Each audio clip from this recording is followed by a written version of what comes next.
Good afternoon, Carl. Greetings, Michael Kitces. How are you? I'm doing well. How are you these days? Super good. Yeah, things are great. Spending Super. lots of time in the mountains. That's super good. Super good's pretty super. Yeah. Fantastic. Sure. I'm so good. I got the lightning bolts again. I say you brought the lightning today. So apparently that means we have to stay politically charged. Boom. For another episode. Ooh, we have to stay charged. That's right. I love these shirts. So who is it again that we give the not sponsored, but apparently might become the sponsor? I think if shout out to who makes the shirts. All on Twitter and Instagram, start hitting Howler Brothers. Howler Brothers. Howler Brothers. Like Howl at the Moon, Howler Brothers. Like okay. Howler Monkey. Let's just see real quick. I'm gonna find why we're talking about it. Howler at Howler Bros. All right. On Twitter. Yeah. We tried this once with Sharpie and it didn't work. Let's see if we can get Carl sponsored by Howler Brothers. All right.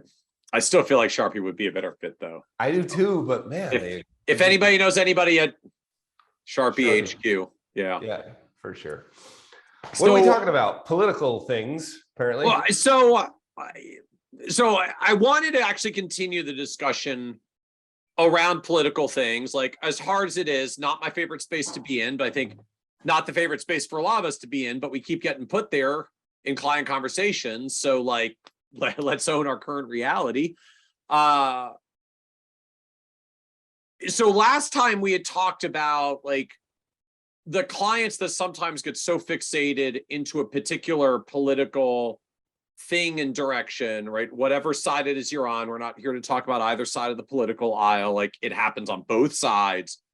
The client that just kind of gets so far down that road that the reality is we may just have to disconnect from them. And then we try to do it as graciously as possible and preserve some of our own mental health and move on. But there's a subset of folks that, they saw something political, they read something political, it's out there on CNBC, it's, shows up in their news feed, someone forwarded it to them. Suddenly we're in the middle of this, potentially very politically charged thing or issue that's out there. And it starts showing up in portfolio questions, do we need to get out or get in or change this thing? And I find like these are not necessarily the clients that are so far out there we can't bring them back. It's actually the other types of clients that I thought would be helpful to talk about today, which is like the ones that maybe like they can be brought back in. Like we can talk them off the ledge, but we have to talk them off the ledge, and we're not just talking them off the scary market ledge. Right. We're talking them off the like politically charged market ledge, which I feel like is maybe a little different. Maybe you'll tell me it's not, but yeah. How do we start thinking about these clients where like, they're maybe not all in whatever the extreme version of the ideology is on either end, but they keep getting roped in, and then the conversation comes up, and then we got to deal with the conversation, and we're trying to figure out how do you deal with the conversation. Yeah, no, totally. I mean, look, the reality is you would be crazy as a human right now to not at least have had the thought. Yeah. Hey, how's this going to affect my investments, my money, my financial plan? Yeah. Because it's all over not just the financial pornography network, it's all over every network. And right. And so you've got all the people on the financial pornography network saying how it's going to affect, inflation and the Fed and et cetera, et cetera, et cetera. Business opportunities and taxes and government stability and just not all to things mention, in all like, directions. Yeah, like real government stability and a crazy, whatever. So to me, I actually feel like it's not that much different than look, they're always different. But I think in terms of the way we would process it, it would be very similar. Like this is another piece of news and information that may or may not have an effect in the future that we don't know the effect that will have. It's like every other problem, which is always a projection of something that may or may not happen in the future. And so we've got to be pretty confident in the ability to take people from way out in the branches, which is where they're swinging, super volatile in windstorms, way out on branches, you know, like, of course it's scary. This branch is moving all over the place. Right. We've got to figure out how to take them from there back to the, like, we've got to walk them through.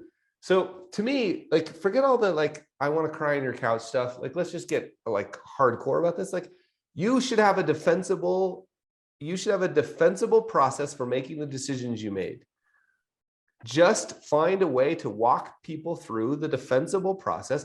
Like, if you can't defend your investment portfolio by walking people through the decisions that you've made, just on the investment side, just walking people through, yes, I think about that. The big risk I think we play in all of these times is being too dismissive.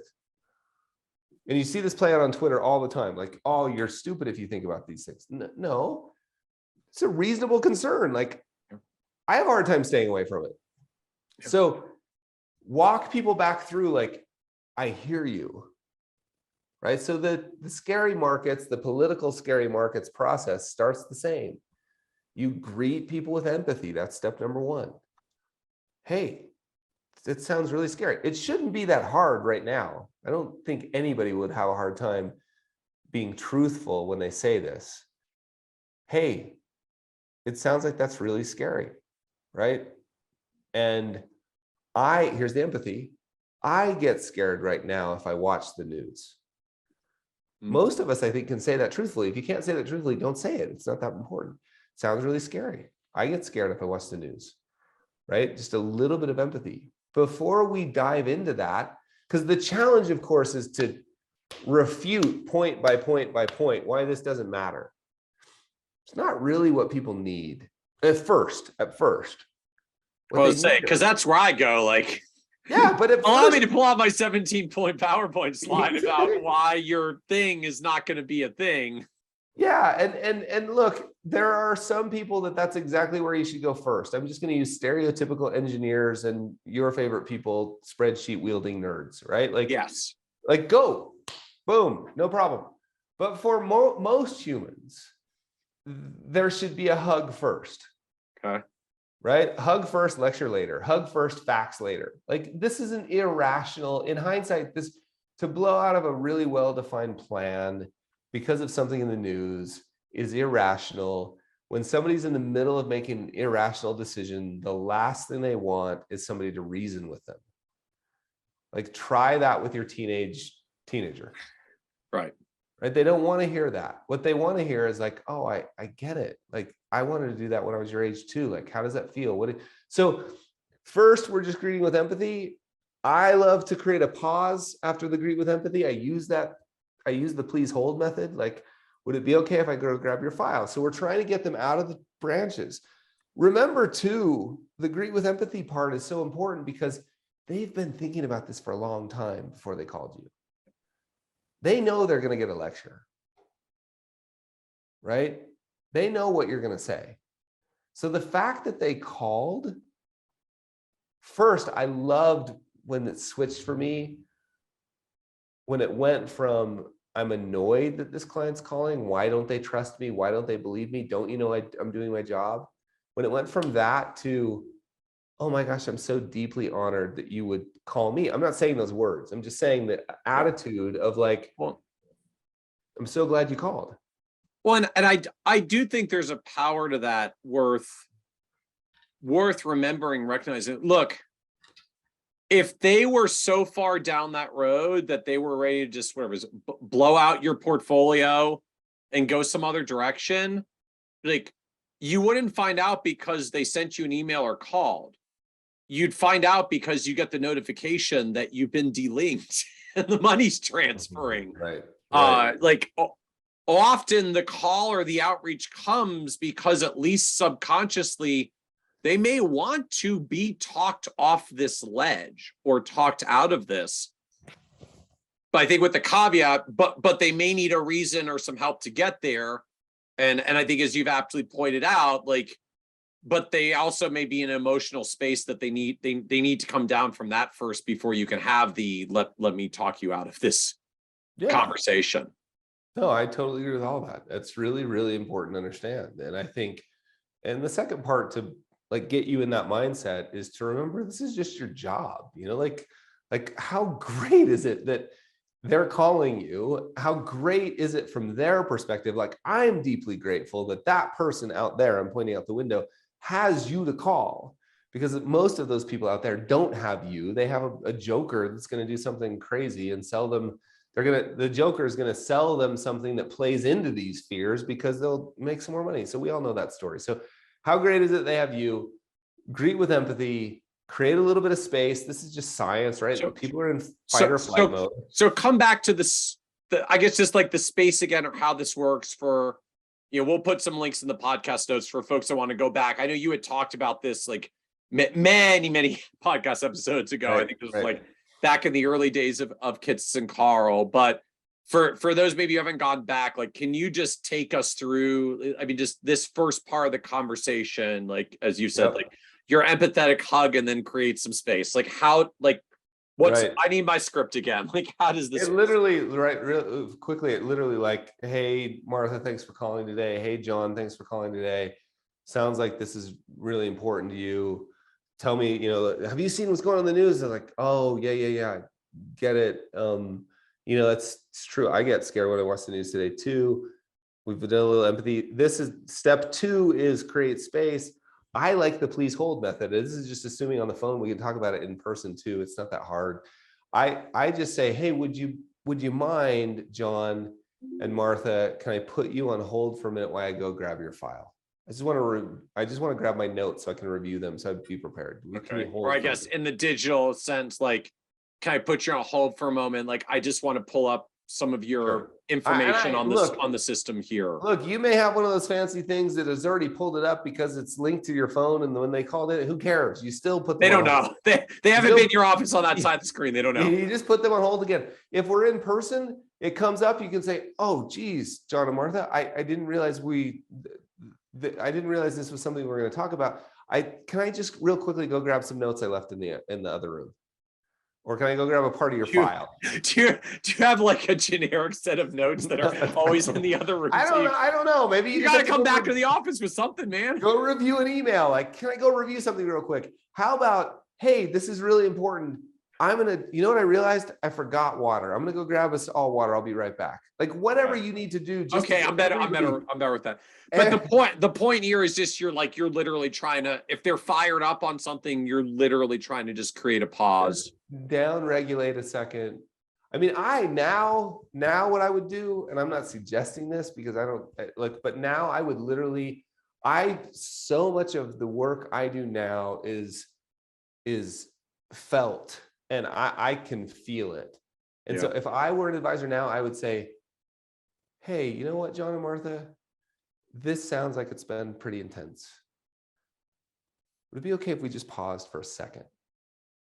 Again, I know that's not going to fly with some people. That's too wango pango, too California woo woo, whatever. But I would say, I can feel this has been super intense. Would it be okay if we just pause for a second? Maybe with just a breath or two, right? I would literally look them in the eyes and I'd say, John and Martha, I want you to know, I've got you, right? Like, and I would say, it's funny, I get emotional about this because I can feel it, right? Like, you're safe here in this conversation we're going to have.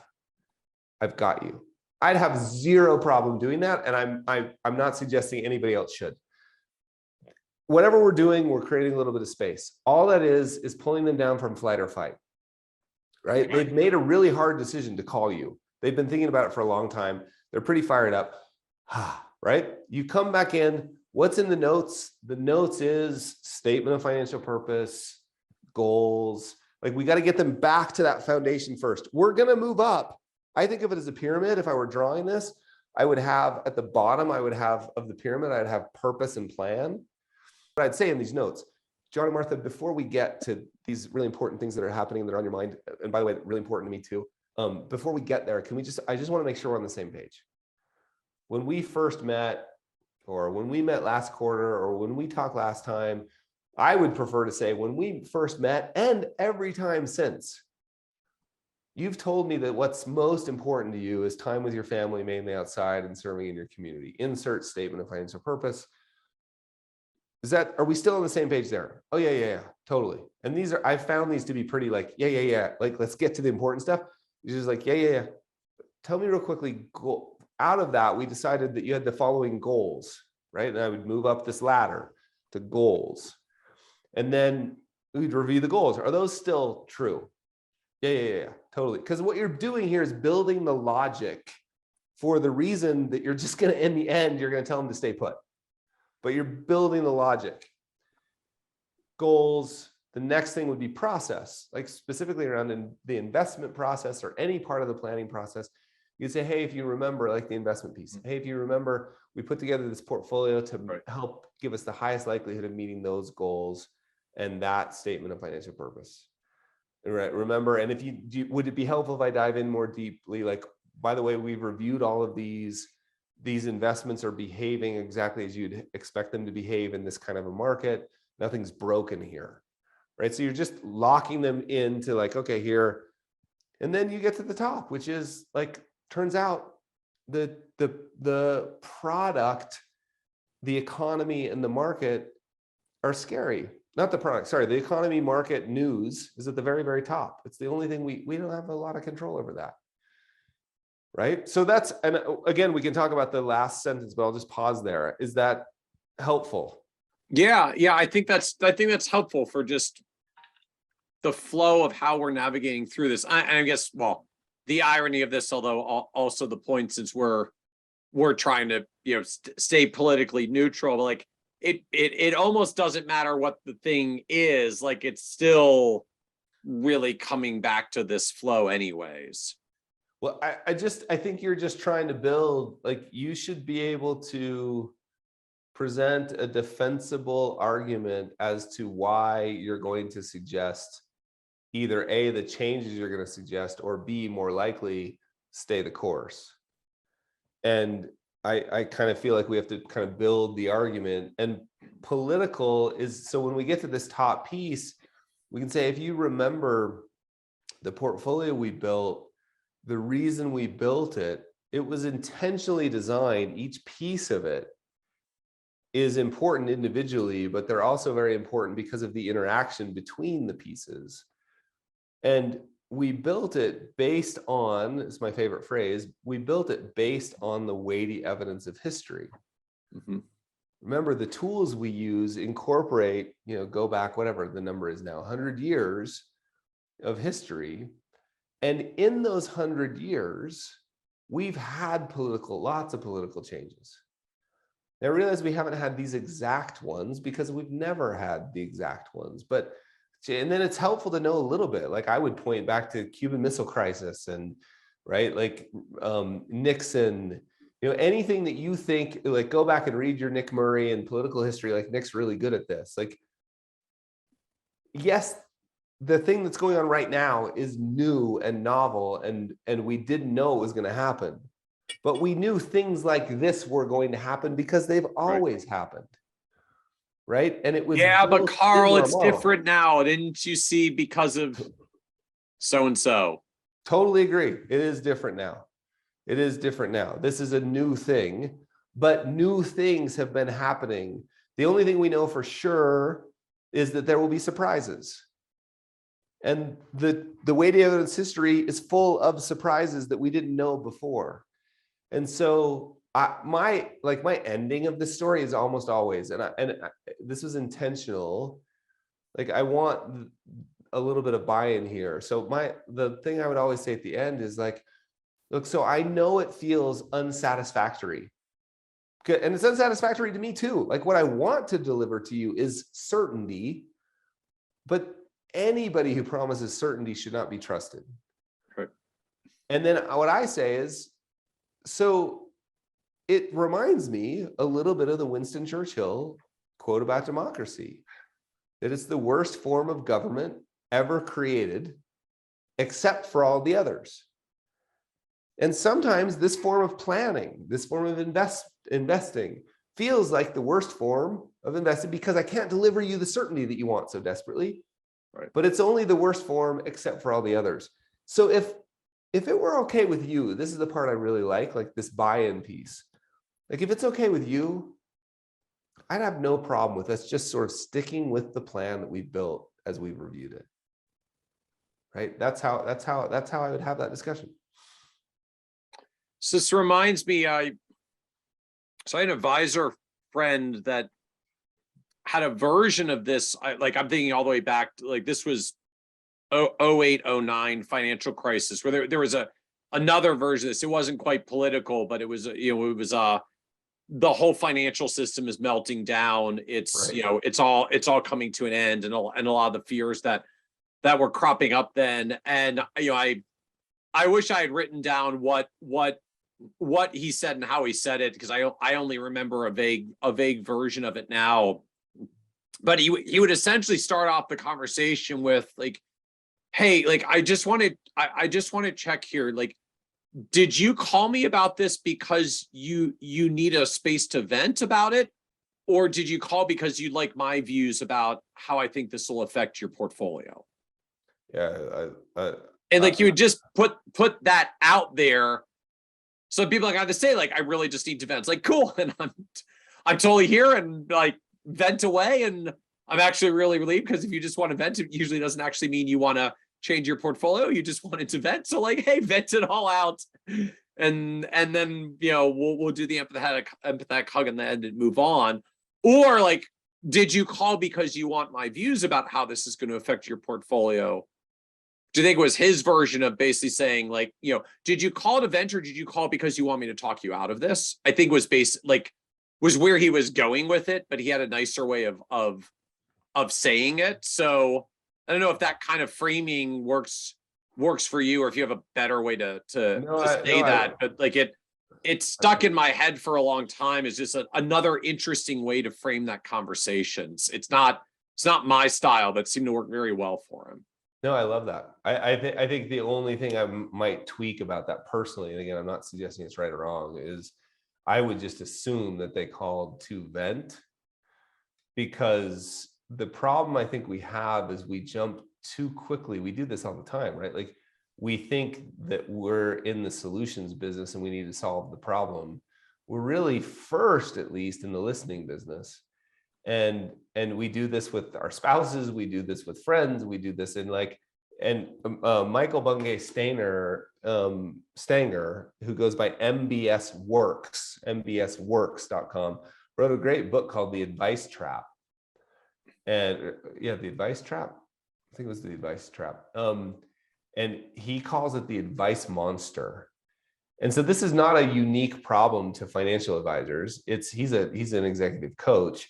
Anybody who gives advice for a living, the moment someone even hints at something we think we can solve, out comes the advice monster. And so I love the framing of curious, stay curious just a little bit longer.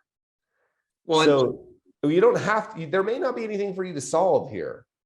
Well, I guess that's the question, and even why the advisor's framing comes to mind to me. And like, I'll own, like, I'm terrible at this. I'm not good in the business context. I'm not good in the home life context, as my wife can attest. Like, my brain instantly goes to problem solving anytime those moments crop up.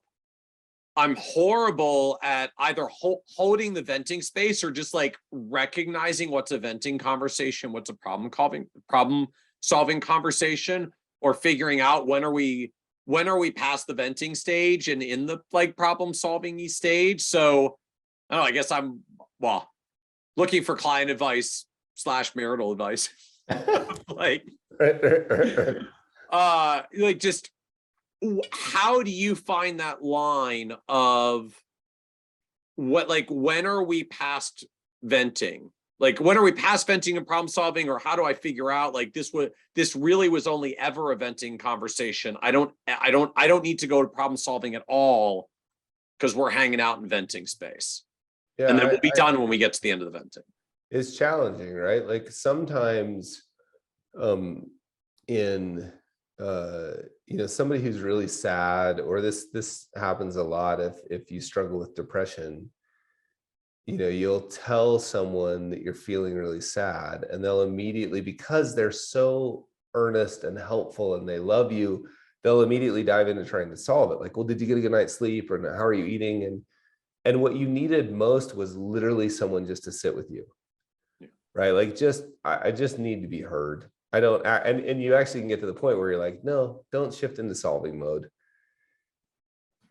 There's that, and then there's this place where I think here it's just interesting to think about that. Look, it's scary out there, right? This is scary, and I'm not talking about walking spreadsheet people. There are some people who it's never scary for. It's fine, Right. but most humans, that's scary to hear all this kind of news and wonder what it means. And so I think it would be okay to ask a few questions. Like, it sounds like that's really, it sounds like that's been scary for you. What did you read? When did you first hear this? And then I think at some point it's okay to just ask the question, because this isn't a deep friendship. It's not a marital relationship where you can develop that idea that, oh, wait, I just need to sit and listen. I think it's okay just to ask, like, similar to what your advisor friend did. Hey, would it be helpful? I would hesitate to use the word vent, just because that has a little bit of it's almost like loaded. complain, So I would just, would it be helpful after I hear you, I just want you to know, I get nervous too when I watch the news right now. Would it be helpful to walk through the process we've used to sort of build your plan, at least at a high level? And then at any one of the points, if you want me to drop down, I'm happy to go as deep as you want. Would that be helpful? That's how I would handle it. It got to the point, I had a couple of clients. It was only a handful, like 4 or 5. I can remember some of them specifically, that would literally call and say, tell me that story again. Right? Like, they knew what they were doing. Yep. They just wanted reassurance. They knew exactly what they were doing, but they still called, and I was grateful for it. So that's kind of how I think about it. It wouldn't hurt to just ask after listening, hey, would it be helpful if we walk through the process that we use here to make the decisions that we've made? And then at a high level, and then at any point, if you want me to drop down deeper, just let me know. Would that be helpful? No, actually, it's fine. Thanks for listening to me. I'll call you next time. Or, yeah, actually, Carl, that'd be great. Well, I think it's a powerful reminder, and I'm literally envisioning I may just have to put a sticky on the corner of my screen of just that reminder of, remember, they really probably just want to vent. Yeah. And just keep forcing myself back to, like, they're here to vent and feel heard and maybe be reassured. And that's it, unless they actually escalate it to more than that. So true. I used to write on my wrist. I used to write wait. Why am I talking? That's Womit. Why? Oh, why am I? Okay, no, why am I talking? Why am I talking? That idea of just one more question. And Michael Bungay Stinger, MBS Works, his favorite question was like, and you could do it totally like, and what else? And what else? And what else? Like, wow. And you maybe need to repeat, oh yeah, so that's got you a little nervous. I get totally. And what else? Like, yeah, I think we all dive in too fast. I have one of my friends is sort of super senior in a really huge organization. It happens to be a big church with millions and millions, like close to 20 million members. And he was telling me that one of the most important lessons he's learned is to stop talking. Like, he's like, the more I ask questions, the more I listen, people seem to reach across the table and say, thank you, you've solved my problem. And they leave, and I never said a word. So I think there's some version of all of this, the sort of, and I in no way am making light at all of depression. I'm saying, like, the way you'd handle a sad or depressed friend, like, listen. They don't actually want your solutions. And then all the way to coaches asking it, hey, and what else? And what else? All the way to you having a sticky that says, they just want to vent. Me writing it on my wrist, wait. I have a friend that did another version of that. It used to just say on his knuckles, Well, it was S T and then another letter, and the last letter was U, which was shut the, and then something else up. He used to write that on his knuckles to remind himself, just ask more questions. Why are you talking? Anyway. Do you have to admit though, I feel like it's more useful on your wrist because like I can look down at my wrist. I don't really look at my own knuckles. But. Yeah, as long as you get it tattooed on your wrist and you're Colton, everything work perfect. There you go. Yeah, there you go. Perfect. Yeah, I hope that's helpful. Fantastic. I think the reminder to all of this is just like, gosh, they're humans. We're humans. Yeah. Let's make space for empathy. And I go overboard on this, which is why it's so nice to have these conversations with you. And there may be a time. Advice is important. Facts are important. The spreadsheets matter. And it's just, let's make sure we're offering advice about the right problem. And the only way to get there is to listen a little bit longer. My real takeaway is just that we're going to have to make a clip of that where Carl just says spreadsheets matter. Yeah. Oh, for sure. I think we need a Kitces and Carl merch store, and we'll have quote spreadsheets matter, Carl. Spreadsheets matter, comma 2. Exactly. Maybe. Fantastic. Thank you, Carl. Cheers, Michael. Super fun.